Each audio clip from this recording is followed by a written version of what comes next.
Kwa nini baadhi ya wanaume wanacheat? Je, ni tamaa pekee? Au kuna mzigo wa ndani ambao hauonekani kirahisi? Kwanza ni muhimu kusema wazi, si wanaume wote wanacheat.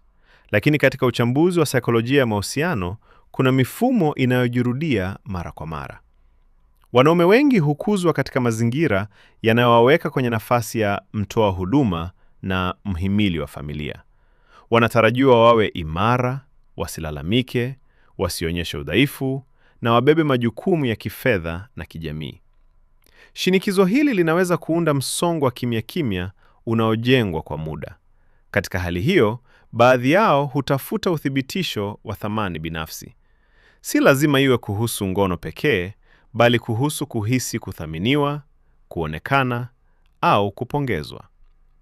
Mahusiano mapya mara nyingi huleta hisia ya upya, sifa na kuvutiwa. Vitu vinavyoweza kupunguza kwa muda hisia za uchovu wa majukumu.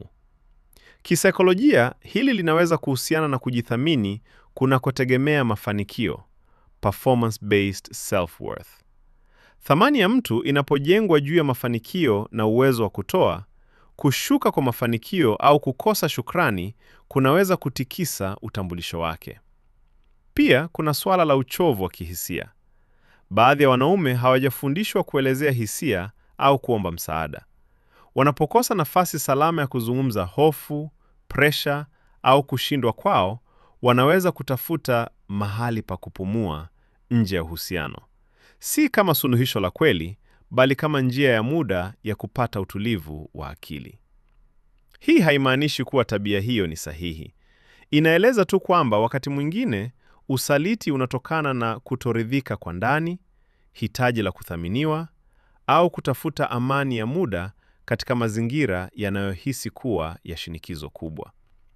Kwa hiyo, badala ya kuona swala hili kwa mtazamo mweupe na mweusi pekee, ni muhimu kuchunguza mizizi ya kisaikolojia, mzigo wa majukumu, ukosefu wa uthibitisho wa kihisia, na changamoto za mawasiliano ndani ya mahusiano.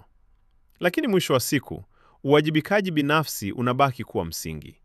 Changamoto hazihalalishi maamuzi yanayoumiza wengine. Wewe unaonaje? Je, shinikizo la kijamii na la kimajukumu lina mchango gani katika tabia hii?